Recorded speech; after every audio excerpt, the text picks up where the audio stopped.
Kwaya zote. Yes, amen.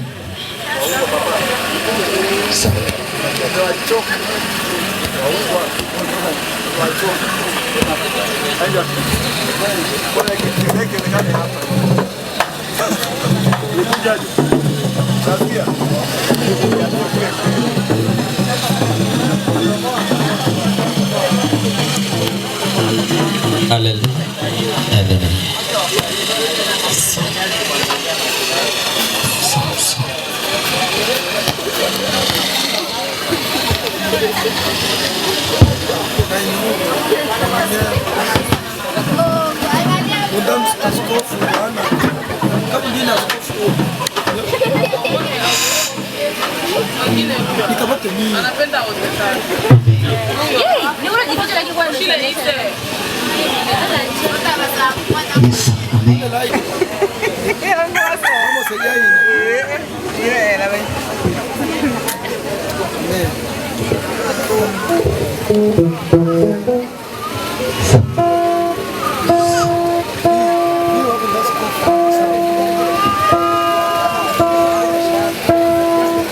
Waimbaji mnaongea sana, mnaitwa kwa kuimba tu, kwa kuongea.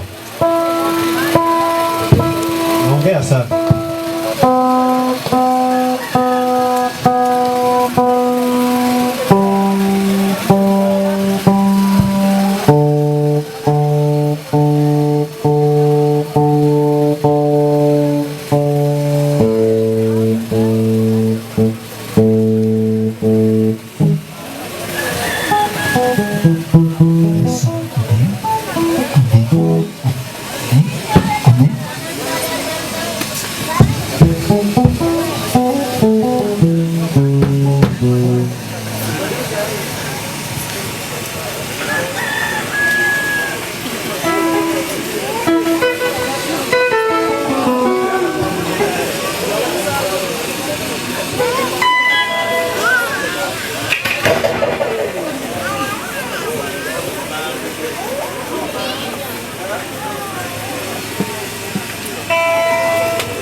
Wapigaji ngoni muda.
Dio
Kanisa ina matehano safi no karme jimbo wilaya hii wilaya hii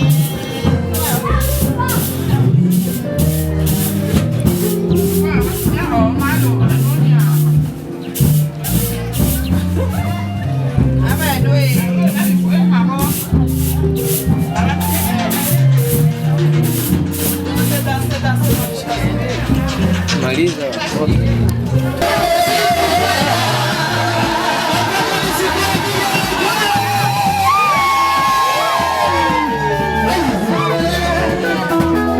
lazima tumsifu Mungu. Roho zenu mnasema maana tutembea kila leo.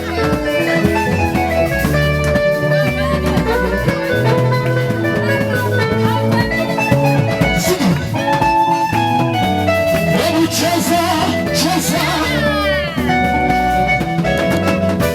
Oh Joshua alisema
Amen.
tunaanza kufundisha na kukiingia wanafunzi wengine wengi sana, au hata kama sio wengi sana, lakini kukiingia wengine, huwa anapata mkanganyiko wa kuona tena aendelea ama arudi tena nyuma.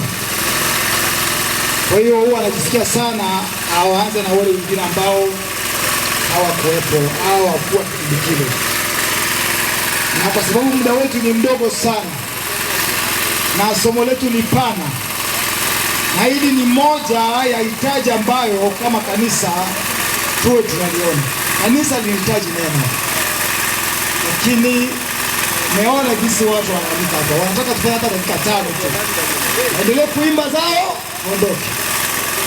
Sasa ni vigumu sana kuwa na kanisa ambalo limesimama, ambalo tunaamini kwamba linakwenda sehemu. Ile siku ya kwanza kabisa ya msiba tulikuwa na neno ambao tulizindua hapa, kwa tulisema ni kulia na kuomboleza, ndio ilikuwa kichwa cha somo. Sasa somo letu hili linakuwa na yaliomo katika somo letu. Ni kwamba tuna utangulizi. Utangulizi tumegua kidogo tu. Naomba nirudie kwa sababu kuna wale ambao walikuwa wanataka kwamba wape ni somo hili, lakini nikasema kwamba hapana, hatuwezi kufanya hivyo. Sasa huo unanifuata vizuri. Siku nyingine ukipata nafasi sehemu nyingine, tero kamegua kale kingine mpaka hizo tutamaliza. Bwana Yesu asifiwe. Tunasema juu ya kulia na kuomboleza. Kuna utangulizi, tuna maana ya neno kulia. Ngoja niangalie karatasi yangu anasema nini hapa. Sasa tofauti na kile ambacho Roho Mtakatifu alinipa. Tangulizi, maana neno kulia, maana neno kuomboleza, maswali mawili ya kujiuliza, aina za kulia au vilio, na hitimisho.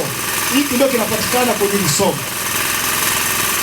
Lakini tutamegua kala ambako katawezekana tu. Andiko letu la msingi ni Injili ya Yesu Kristo kama ilivyoandikwa na Luka sura 23 mlango 27 mpaka 28.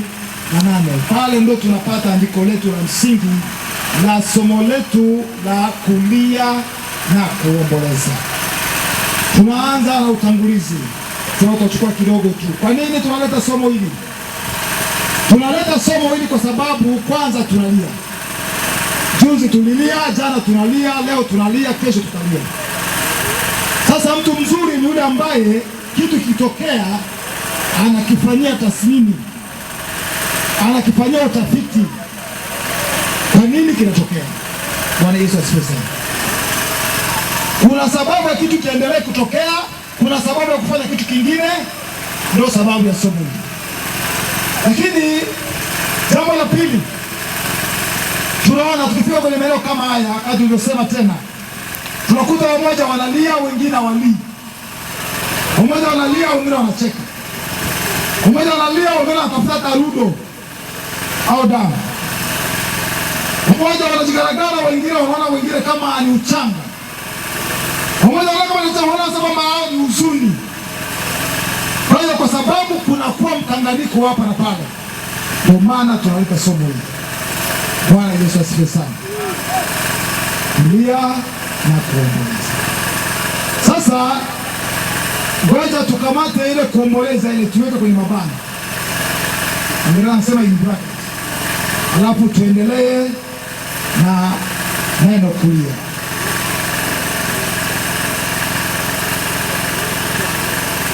Tunataka kwanza tuone maana neno kulia kama tulivyoona kwenye utangulizi wetu. Na nafikiri kwamba tutacheza hapa tu kidogo. Tunaanza na andiko letu la msingi, moja asome pale. Moja asome. Andiko letu la msingi, jina Yesu Kristo. Mpe mic mzee, mpe mic. Mpe mic. Tunasoma kama jinsi maandiko yanashuhudia, ni Luka 23 ile haya ya 27 hadi 28. Ndio. Ndio. Biblia inasema watu umati kwa umati walimfuata, miongoni mwao wakiwemo wanawake waliokuwa wanaomboleza na kumlilia. 28 na mwisho. Yesu akawageukia akasema, enyi kina mama wa Yerusalemu, msinililie mimi, ila liliheni kwa ajili yenu wenyewe na kwa ajili ya watoto wenu. Amen. Bwana Yesu asifiwe. Yesu kwa wakati mgumu. Biblia inasema kwamba hawa mabinti wa Yerusalemu wanakuja wanajipiga piga vifo. Watu kweli wasilie? Hata kama wakilia swali la tatu italeta tofauti gani? Bwana Yesu asifiwe. Haya ni maswali ambayo lazima tuwe tunajiuliza. Nimeshatumia dakika ngapi? Time nani wangu timekeeper ni nani hapa ataniambia saa. Mimi sitaki niongeze sana. Dakika ngapi? 10. 9. Kile ambacho tutapata ndio hicho. Ndio mfumo huu. Bwana Yesu asifiwe sana. Mimi nauliza tu. Aliona hapa waimbaji wa jimba atakwenda kuambia sawa. Lakini mtu akisimama hapa sawa. Sawa. Tunaenda na maana neno kulia. Wenzetu huko tutaanza kwanza na namna ambavyo wenzetu wanaelewa maana neno kulia. Na wenzetu nataka kusema kwa maana ya mashariki na magharibi. Mashariki ya kati na magharibi. Hao wenzetu wamegawanyika katika mafungo mawili. Na hata sisi tumepenyeza ubomu. Kuna walio kwenda huku, kuna walio kwenda huku. Wao wanasema hivi. Kulia ni kuacha machozi yatoke. Tuko tunataka kujua maana neno kulia. Ili wawe na sababu ya kupima kama unavyoishi kwenye mazingira kama haya au unavyojifunua kwenye mazingira kama uko sahihi. Au namna unavyochukulia watu wengine kama wewe uko sahihi. Kwa sababu so mara kwa mara tunakuwa na watu tunalaumu kwamba sijui wazungu, sijui wazee walipokea injili vibaya. Sasa tuna muda wa sisi wenyewe sasa kuanza kuelewa. Bwana Yesu asifiwe. Ndio sababu tuache kulaumu kwamba waileta injili vibaya, walifanya hivi. Tuwe na sababu sasa ya kuanza kuelewa mambo yanaenda vipi. Wenzetu kundi moja inasema kwamba kulia ni kuacha machozi atoke nje. Lakini kundi ya kwanza inasema tena ni kububujikwa, kutokwa au kububujikwa na machozi machoni.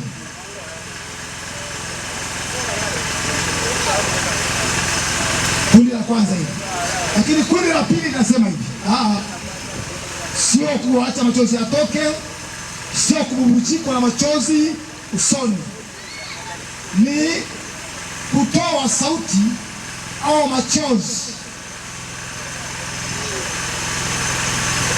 Ngoja niangalie kile ambacho Roho Mtakatifu ananiambia niandike hapo.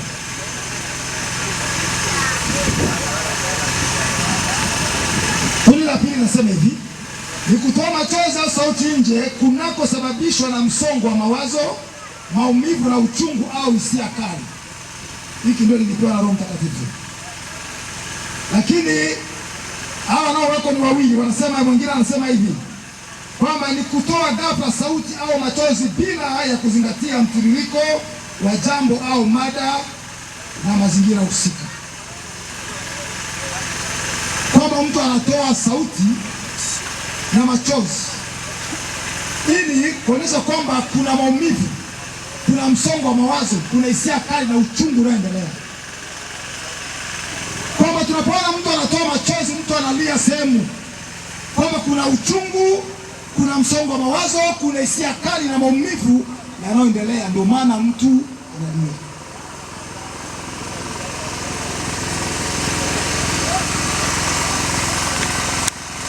Sasa tuone kulia kulingana na hili somo letu. Hawa ni wenzetu na sisi tunasema nini?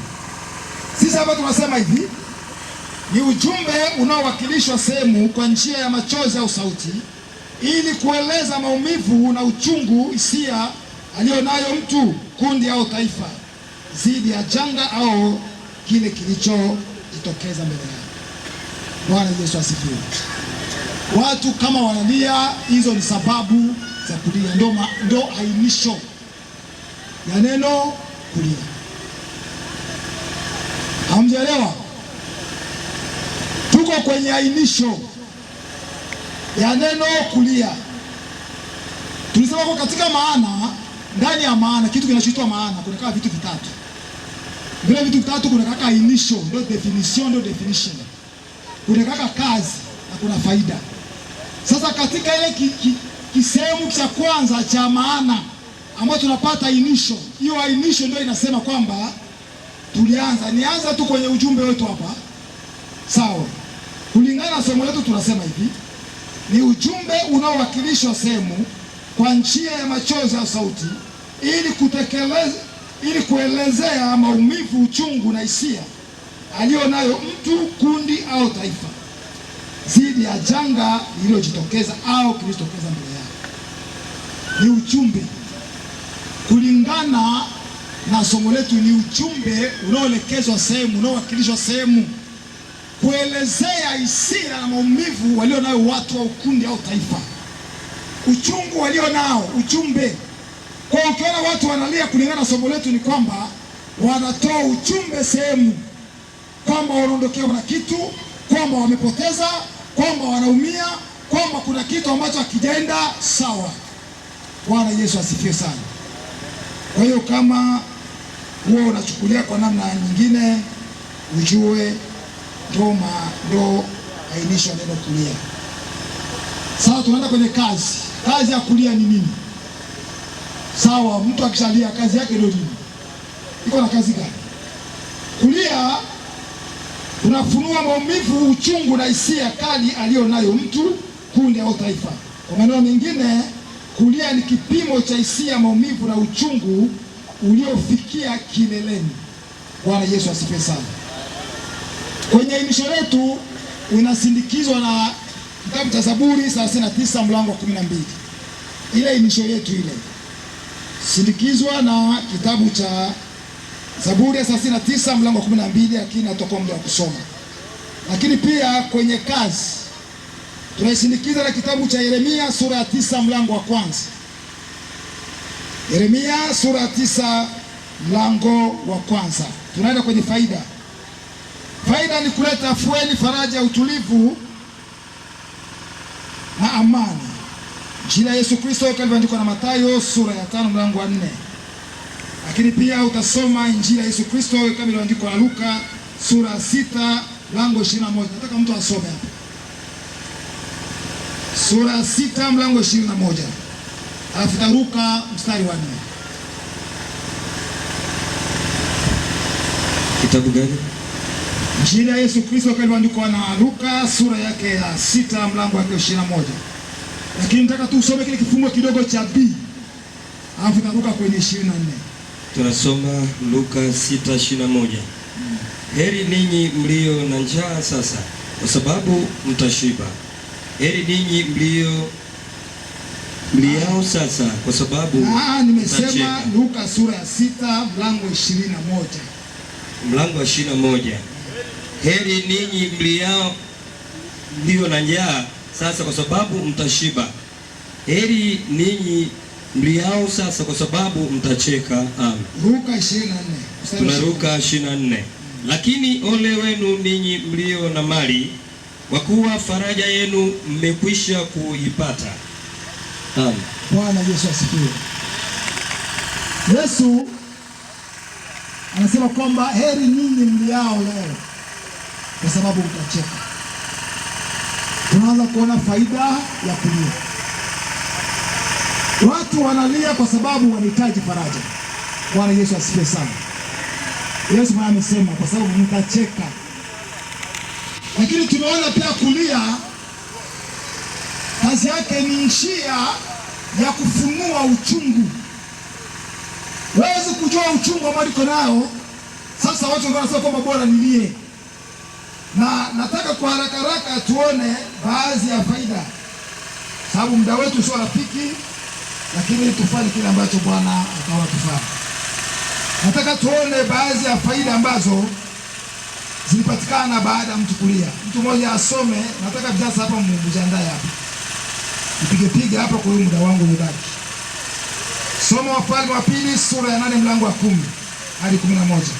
Mwingine ajiandae Esta 8:3.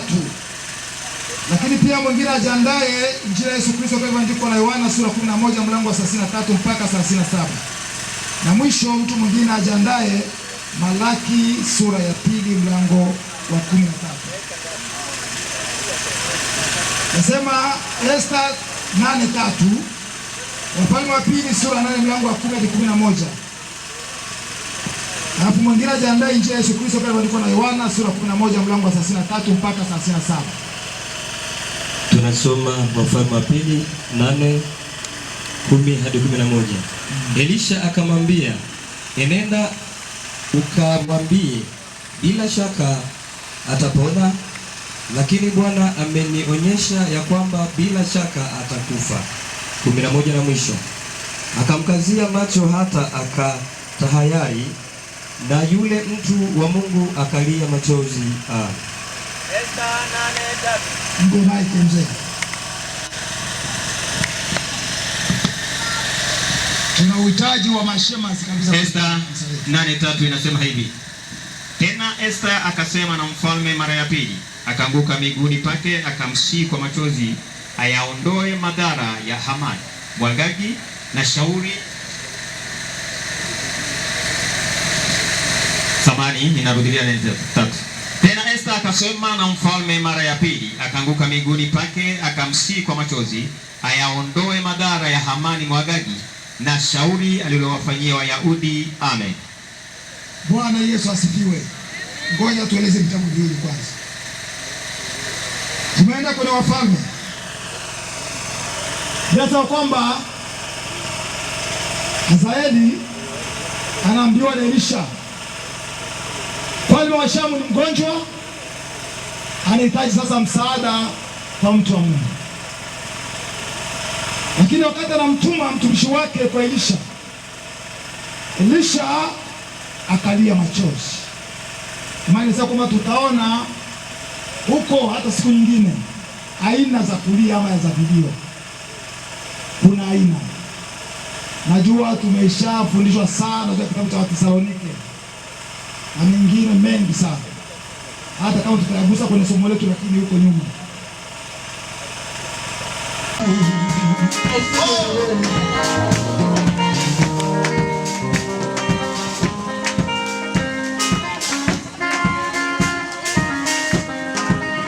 wapi vigelegele,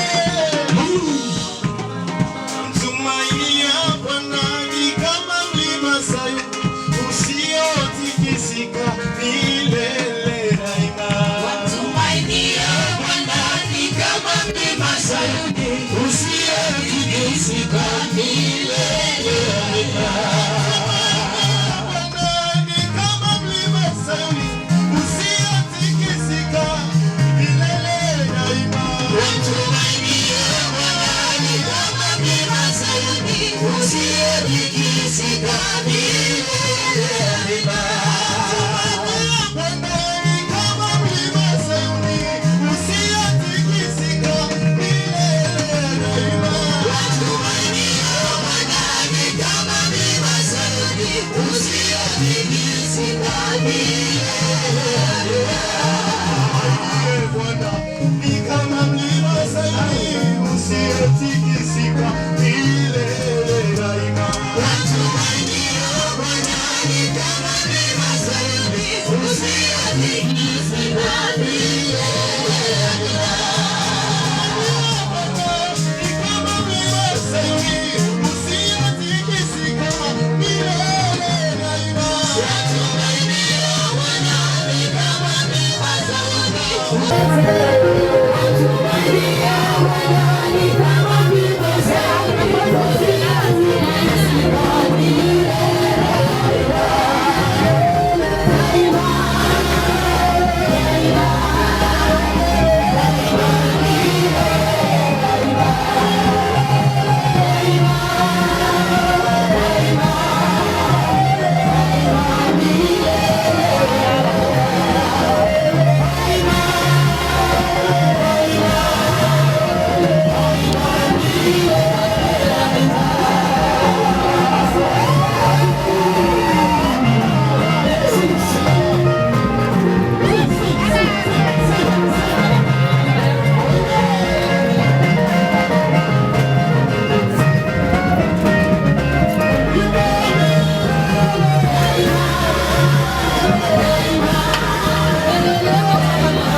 walikuwa ni video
Sawa, tuenda kubaba.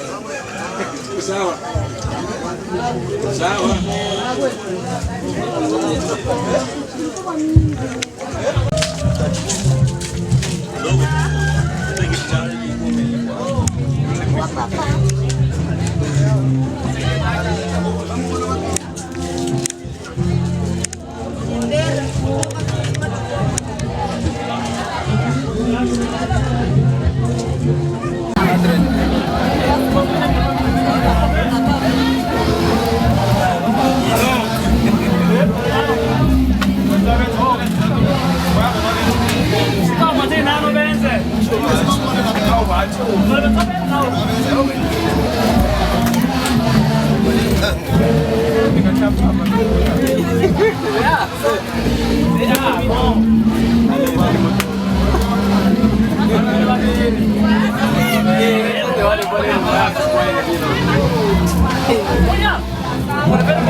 Mama Dona mlete uchukue uji. Wai kupita dada. Mendeo no ina ni mendeo nyono molela mangao shibaji. Wai kupita dada. Dai. Kama nani dai.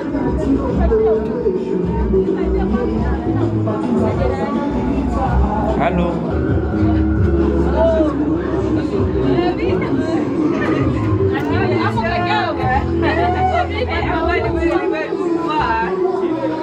Wenyewe.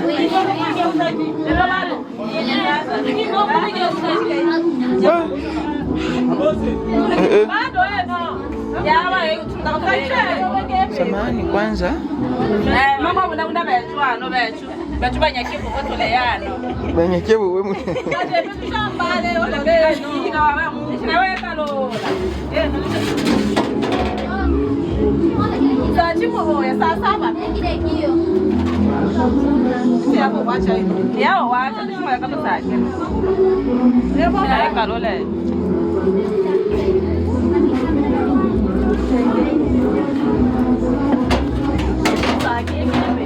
Ini bisa juga bawa saya. Untuk tahu kita nampak apa? Nama video.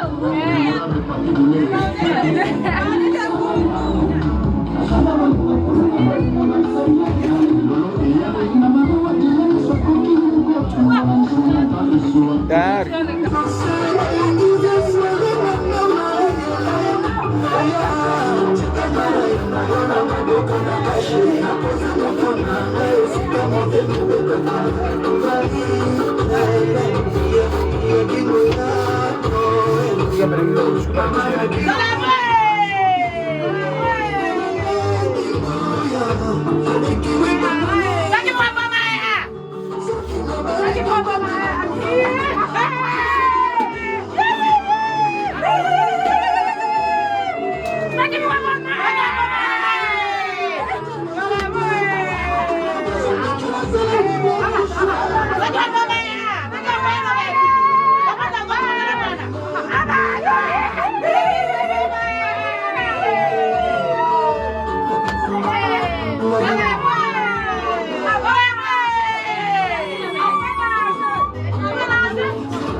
Kisha nakuwa nambidi mtu pia.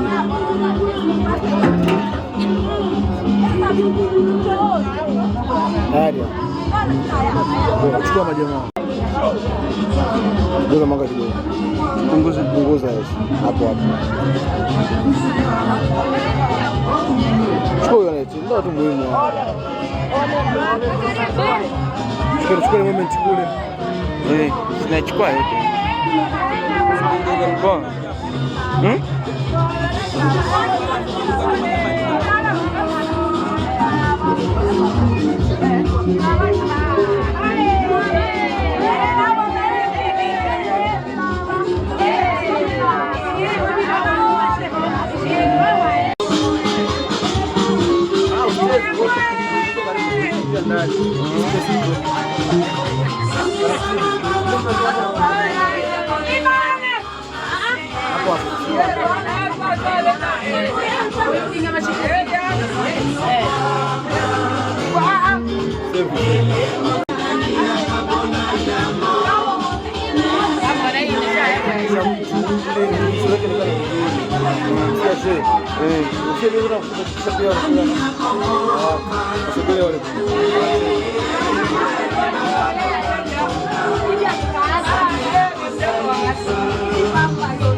Huyu hapa mna.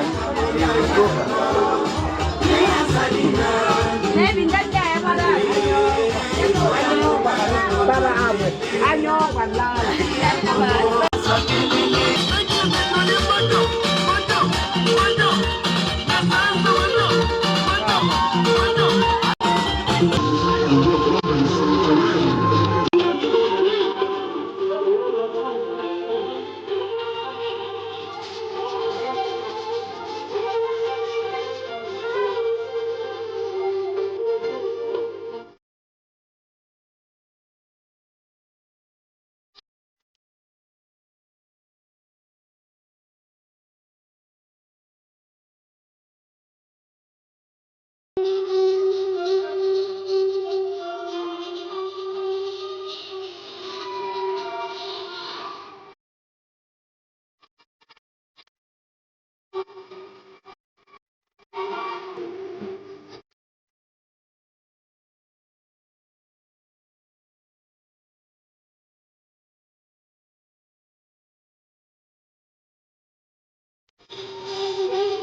Okay, mandi ada.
Fica pose, sabe?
Sawa. Hongera sana mwanangu.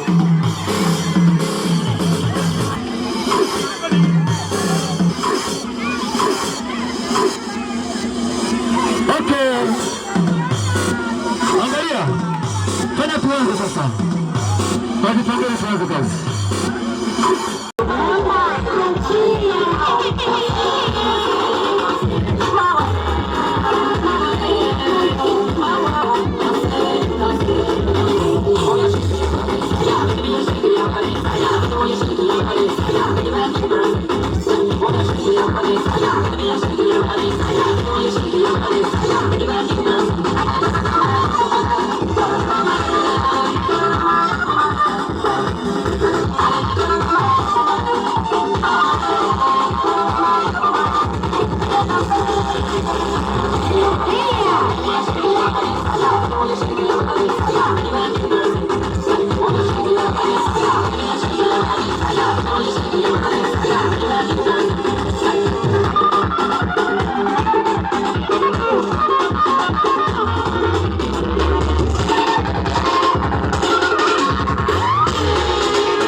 ushindi.